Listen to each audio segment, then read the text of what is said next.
1 year sober, the truth, the highs, and who I am now. Welcome to the Samantha Parker Show. This feels like a very special episode because today I am celebrating an entire year of being alcohol-free. And sitting in this exact office at this time last year, that seems like a wild concept, a wild dream, a wild hair. Literally there is no way that this happened, but it did. So today on the podcast, I want to take you through all of it, the good, the bad, everything in between. There's been a lot of talk of good on this podcast, and I have to tell you guys, it hasn't all been good. Would I trade this and go back and not start this journey?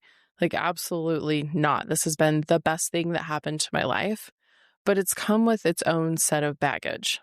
But today I hit 1 year sober. That was 365 days of choosing something different. Welcome to the Samantha Parker Show, an unfiltered and slightly unhinged look at what happens when you ditch the booze but keep the good stuff. I'm your sober bestie, Sam. Whether you're sober curious, counting hours to that 24-hour chip, or a seasoned sober bestie, we're here to spill the tea on how to live your best life sober. We're setting boundaries, chasing dreams, and living life to its fullest. Just doing it with mocktails now. And honestly, it's a whole vibe. Life doesn't stop when you get sober. We might be on a sober journey, but we are never doing it alone. This milestone feels so big. It feels big in my body. It feels big in my emotions. It feels big in my soul. It is insane. I do have a lot of pride. I have a lot of clarity, and I have a lot of disbelief. How did I get here? I'm so amazed with myself. And there's going to be so many moments in this podcast where I tell you, if I can get sober, if I can spend an entire year without alcohol, I literally feel like there isn't a single thing I couldn't do. Just this past weekend here in St. George, Utah, where I live, was the triathlon. And it's a big one. It's a big world championship. Somehow, I don't know how all of that works. But I was watching the triathletes and I was like, oh, I could do that. Could I? Probably. I don't know. I don't really plan on finding out.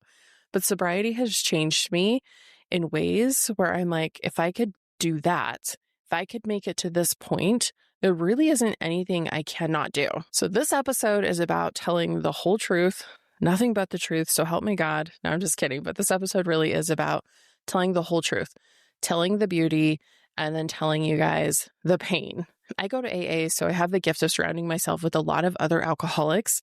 So I do know that when I have gone through these really painful moments, I knew that I wasn't crazy. So I'm hoping that you out there, you have people around you, or you can use this podcast to know that wherever you're at on your sober journey, you are not crazy. It is not all sunshine and rainbows, and it is a lot of everything in between. But a whole year, you guys, sat here for a whole year. One of my favorite podcast episodes is with my friend Jaylyn when I came out of the sober closet. And at that point, I was 8 weeks sober. 8 weeks, 2 months. I could not imagine what a year would be. And I'm like, where did all that time go? I just can't believe it's here. Because I remember walking to AA, I remember sitting down on that first day, super hungover, and being like, wow, these people have multiple years. Some of them have months, some of them have days. But I was like, wow. And the only way to get through it is to let time take you through. What did I really think that sobriety was going to be? I'm not quite sure. I almost felt like I didn't belong there. I was like, why is this happening to me? What's going on? Why me? What? How did I end up here? I remember having a lot of those thoughts. Why is this happening to me? I'm not one of those people. And I didn't really quite feel like I belonged in those room with those other alcoholics. But then I was really feeling like I didn't belong drinking still. And it was this kind of gray area that I sat in for a long time. Now I find myself in almost the opposite gray area where alcohol is over there and I'm on the outside looking at it oh, I do not belong there. So it's interesting, you guys. And I think you just have to realize you're on this journey of life. You really don't know what next year's going to bring to you. But when you're on this journey of life and you're doing it sober, you're taking away your addictions, all of a sudden you're like, who am I? What am I? What's going on? And it's a whole new terrain to navigate. So yeah, I was scared to get sober. I didn't think I belonged in those rooms, and I didn't think I belonged outside of those rooms either. I thought people would hate me. I thought I was going to lose friends. I thought I'd be boring. I thought I'd be annoying. I thought I'd be too much. I assumed no one would want to be around me anymore because trust me, I didn't want to be around sober people. That would block my own drinking. And that fear right there is what almost kept me a drinker. I was afraid of losing all of it. And there is a saying among alcoholics, you drop one thing to gain everything. And now I can tell you it's true. I've sat in those seats. I've walked a mile in my own shoes. And you know what? You give up one thing and you gain so many things. So I've had so many wins this last year being sober. I ran 2 10Ks, which was amazing. I don't know how many times I have to say it. Every podcast episode, I'm like, I could not believe I can run. I can't believe it. I went for a 3-mile run today just because I love it. My dog loves it. My friend Cody runs with me. I love it. I turned 40 this last year. Turning 40 sober was such a big win. It was huge. Like, I just look at like 30-year-old me or even 39-year-old me, and that girl was in for it. Like, she would look ahead and like, it's just one of those things, you guys. Like, I can't paint a picture for you of how this feels because there is no point in my past where looking ahead, I was like, oh, you actually did it. You actually told alcohol to fuck off and you actually changed your life. Like, there's no point. There's like no point because while I always constantly had that little thought going on, I never actually thought I would see it through. And I fucking did it. That's why I feel like I can do anything, is because this is so big to me. One of my favorite wins out of all of this is the relationship that has changed with my children. I realize how much pushing away I did to give myself that buffer so that I could drink more. I was never not present. I was always there, but it was definitely at a distance. I have a totally different relationship with my son, and it's even in the way I react. You know, he's a teenage boy. He just turned 14. He can be a little like off the charts sometime where I'm like, what is going on here? Having a boy is new to me. We made it through the teenage years with my oldest daughter, but this is new. I'm like, we got some like testosterone rage going on there, but there's really like nothing that throws me off. I can like look at him and I can see what he's going through and like notice his emotions, and I'm just not reactive like I used to be. We're able to talk. We're able to just like laugh. And oh my God, I love that little kid so much. And it's so fun to watch him, you know, transition from boy to man. It's amazing. And I get to do it clear, focused, and not freaking drunk, you guys. And not to mention the relationship with my daughter. That was a big part of my sobriety journey. I don't think you can ever get sober for other people. I think you have to get sober for yourself. But what you do start to realize is the benefits and how much it's like benefiting everyone else around you when you do get sober. And I know that people on the internet, especially YouTube, I've seen the comments. People are like, you can get sober for your wife and kids. My wife and kids was going to leave me, or my husband was going to leave me. And I'm like, yeah, but ultimately you did it for you because you still wanted those people in your life. I did this for me, but I knew that it was going to have this domino effect on all the people around me. And I think that is one of the most beautiful gifts ever, is when you gift yourself this like insane amount of self-improvement, because really we shouldn't call it a sobriety journey. We should call it a self-improvement, like boot camp from hell. That's what we should call it.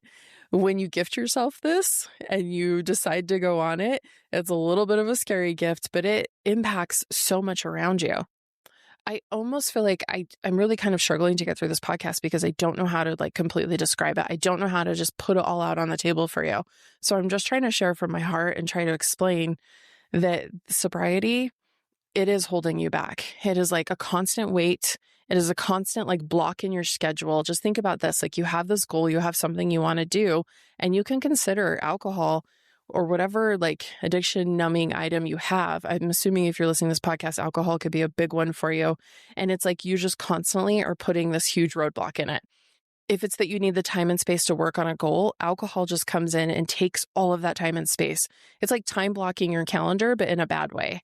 And then if you have something physical you're working on, alcohol comes in and it wreaks like total complete havoc on your body. So for me, I was always trying to like claw my way around that. I was giving like 100,000,000% more to reach the goal, didn't ever reach it, would constantly go through the same cycle of guilt and shame because alcohol was blocking it. And it's like I just shoved that to the side, like just goodbye, shoved it out of the way. And I'm like, oh my God, like I can do this. I can do just about anything. And a lot of times, the only thing that's stopping me now sometimes is like my knowledge, my brain, the thinking, time. Time is a big one. I am not a patient person. Time is huge. My sobriety journey also gave me so much more space and time to focus in on my business. And I am such a better business owner if it's relating to clients, if it's making sure that I always show up. And you guys, I would show up, but now I'm showing up like fully awake. It's like, when people online for a long time were talking about like, you got to wake up. Who's woke? The awakening is happening. No, I don't know what that is. This is being awake. This is having total focus, total clarity. And you can literally be like, these are the next steps I'm taking. Oh, this obstacle appeared because life is still life. That's okay. I know how to navigate it. I can feel the pain if I need to. I can experience the joy if I need to. I can make a decision if I need to. And the point is, if I need to, I'm present and I'm here and I can do it. I didn't just remove alcohol. I built a completely new version of myself. And I'm still building it. Did anyone just see the Minecraft movie? It's like it's a work in progress, okay? So now for the really, really hard parts of sobriety. This should not discourage you from getting sober. I just think it needs to be real. I kind of think of when we were like getting ready to come be humans, there had to have been some sort of little like, I don't know, disclaimer. There had to have been a disclaimer. We all sat down and they showed us this movie. It's kind of like the Cialis commercials or the pharmaceutical commercials. You too can experience total bliss, but you might also experience paralysis. Like some of these commercials are wild. You might lose all of your vision and have no hearing. There had to have been some prep coming down here. You had to have known you're about to walk into an absolute shitstorm. Like, I just don't believe there's any other way. Like, we had to have been slightly prepared. I feel like there was a lot of training that went on before we were like, let's enter a body. Like, I just feel that 100% had to have gone down. So 100%, I feel like I have to share with you, you're going to experience some shit. There are so many waves that come with sobriety. The loneliness, the identity shifts. I am going through a really big identity shift right now. I know that I am like mourning who I once was, and that's okay. It's like maybe you had a grandpa that was close to you, but he was an absolute asshole, and you're like sad and you like kind of are mourning that he passed away, but you're also like, he wasn't super cool. I don't know if that was the best comparison, but I really do feel like I'm mourning like a shitty part of myself. I'm mourning a past life because that life got me here. There's still so many beautiful things in my life. I still had all the bases there. It just wasn't a solid foundation that I had built everything on. So you're definitely going to grieve that old and what you perceive to be that fun version of you. Yeah, that version of you is fun. Drunk Samantha is quite fun. She is a good old time, but only for other people who are also probably drinking at that level. Only for other people who are like okay with the chaos. I was not the best time. The thing about alcohol is I really kind of see it as, yes, it can be great. Like, think about this. Like, you're with a bunch of friends, you're at the pool, you're all hanging out. You all have a great time. You're talking about wild shit because you're slightly drunk. Maybe somebody jumps the wall into the neighbor's house. I don't know. It's funny, right? You're fun. Everyone's having fun. But then what happens when you go home? What happens when the dark side of alcohol comes out? What happens when you're not your best self? What happens when you make bad choices? Like to drink and drive? What happens when you decide to put yourself in front of your kids drunk? Like, what happens then? What happens when you say things to your husband or do things that you can't take back? There is a dark side of alcohol. I feel like the fun side, it's plastered on the posters. It's plastered at the clubs. It's plastered as you having that great time. But it's the after that is horrible. It is like what happens at the end of the night that is fucked up. And even if you just pass out, you just ass out, face down, plant yourself in bed, you're going to be awake at 3 a.m. and you're going to be puking your guts out. You're going to be hungover. You're not going to be living your best self. You're going to be making up excuses why you can't do blah, blah, blah. That's what I'm talking about, you guys, is that you're trading this like little pocket of like appeared fun, right? Just being drunk with your friends or drunk in your backyard, whatever it is. Whatever like gives you that sense of fun, because it's science too. So your prefrontal cortex has dropped, like your decision-making power has dropped. So you think you're the coolest person in the world. There's no filter. There's no morality filter. There's no, hey, that's stupid, don't do that filter. And we're perceiving it as fun. It's fun to not have to make decisions. It's fun to not give a fuck and just be like, fuck it, I'm doing. But that little snapshot of time, like maybe you get a good 2 hours, you're now paying for it for essentially days or years or, entire marriages or the relationship with your children. And like, I don't want that. I do not want that. So if you are in that process of grieving that old fun version of you, think of that little pocket that you were trading. You were taking fun you, a few hours of fun you, or maybe a whole Sunday fun day on the lake, and you were trading that for like all of the rest of the time. It's like you're almost sabotaging your back end consistently just effing yourself up. As I was writing the outline for this podcast, I was thinking about even last year me. So I had 2 best friends last year. Yes, I had 2. And we're going to air quote here, best friends. I have both of them blocked on my phone now. That doesn't make me happy. It doesn't bring me joy. And, I have to 100% say, like, I contributed to a lot of this crazy behavior. And when I no longer was that crazy behaved person and I was in the midst of getting sober and going through all of that, we just didn't align anymore. I've got no shade towards them other than I cannot have them in my life, not because they were going to show up and force me to drink. It wasn't even remotely like that. It was because I was no longer participating in the behavior. And it sucks. It fucking sucks. I have someone else who's really, really close to me. I did not block her, but I don't respond to her texts anymore. I'm like, I can't do this. I can't do this. I can see that you're battling alcoholism. I can see that you're an alcoholic.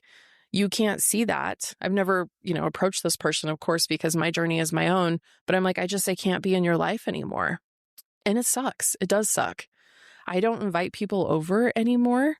I'm not like, hey, come over, let's do dinner. I can't remember the last time I did that. The only people I invite into my home is this very core, small group of friends and family that I trust and that I love and that I know they fucking love me. I'm going to get emotional thinking about it. And it's not anything to do that none of them are sober. It's not like they're, alcoholics too. It's just that I don't want anyone else in my space that doesn't belong there. So there is this huge piece of like loneliness, and that's what I'm navigating right now as I turn a year sober, as I'm so fucking proud of myself, but I'm also like, who am I?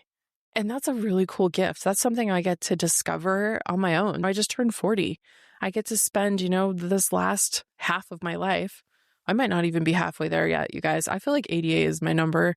So I might, have 4 more years before I'm even halfway done. But I get to spend this next chapter. Let's call it a chapter. I've seen women on the internet call it midlife, which I'm not a fan of. I'm like, what? I don't know. I don't know. I'm not one to embrace my gray hair either. So I will not embrace the title midlife. But I'm like, who is Samantha? And that's kind of cool, but also kind of weird. I can sit here and confidently say, I don't want to drink. I don't want to, there's a bar like through the wall over here. I'd have to walk around the corner, but I don't have any desire to be there. That's not where I belong. I just got back from a trip. I went to my brother-in-law's wedding in the Dominican Republic. Congrats to the new Parker too. It's like I got a new sister-in-law as well. She's super sweet and they had a beautiful wedding and we were at an all-inclusive resort. That was actually, the wedding was it was so beautiful. Like I want to put it in this golden ball. The rest of the trip for me and some things that I personally had going on was an absolute shit show. Our resort was horrible. We all got food poisoning. There's just different things. I feel like I need to do an entire podcast episode on that. But my point is, I spent a week at an all-inclusive resort where you're just on the resort, you're just at the pool or the beach, and occasionally you do a little excursion. And I had no desire at all to drink. There was no way. I was going up to the swim up bar and getting soda water with lime or Coke Zero because they don't have Diet Coke, or a virgin pina colada. Like I didn't give 2 shits about putting that alcohol in my body. I did not want that. And that's an amazing space to be in. But I can tell you, I have had times where I did almost drink. There is a past podcast episode where I describe in detail a night where I almost relapsed. And I can look at that moment now and I can see how I wanted to change my energy to match everyone else's energy. And so part of like this weird space of sobriety where I'm like, this is where it's hard, is now it's almost like you're in a fishbowl, but you're on the outside of the fishbowl and you're looking in and you're like, I don't think I belong in there anymore. And if I don't belong in there, I don't know where I do belong. It's like a very interesting dynamic to be in. But like I don't want to join that fishbowl. And now I get to choose, where do I belong? How do I get to redefine those circles? So I kind of love the dichotomy here, where I started out thinking everyone is going to hate me. They're all going to hate me because I'm not drinking. And now I'm like, oh, I don't think I even belong there in the first place. And it's just like, it's freaking cool. Okay, it's pretty cool. So it's all perspective, right? Glass half full, glass half empty. I made it through. One of my biggest things too was always guilt and shame. Like I would drink and then I'd feel guilty and I'd feel ashamed. And it was like I was almost addicted to it. It's like I'd get off on the cycle and I didn't know how else to live. And now I'm like, I don't really feel guilty for a lot of things. Like I make the best choices I can, but I don't have to do that all the time. I don't have to do that on a daily or weekly basis. And yeah, I think we could high five to that for sure. Yes, so many relationships have changed, but it's because I outgrew them. Getting sober really just shoves you out of all of that. It's like choice made. You don't belong in these spaces anymore. And I couldn't let this podcast go by without being as honest as I possibly can. I needed someone to be as honest as they possibly could with me when I first got sober. So I'm doing my best to share that message with you guys as well. But the big question everyone always asks is, does your husband still drink? So currently my husband is taking a drinking break. I do feel like that's going to be his own story to share, but I can tell you that my husband has been extremely, extremely supportive with me getting sober. We just kind of hit an interesting crossroads where my behavior has changed so much that having someone who's still kind of in that cycle of behavior, it's gotten hard because at first I was so focused on myself and whether everyone was going to like me. And then I realized, well, wait, what about all this other stuff that I've been tolerating in my life? I am so lucky to have such an amazing, loving, supporting husband, but I also have my own choices to make. It's weird. It's weird, you guys. I'm in a weird space with this. So the question of, does my husband still drink? He has up until maybe like 10 days ago, and I'm not quite sure where he's going with that. But that's going to be his journey. And I know that he held my hand as I've navigated all of this, and I'm going to hold his hand too. And I know that ultimately he's going to make the best decision for himself, or ultimately I will make the best decision for myself. And yeah, it's like a little bit of a messy middle. I love Jake so much. We've been together since I was 22. We met in a bar on my 22nd birthday. I was completely wasted.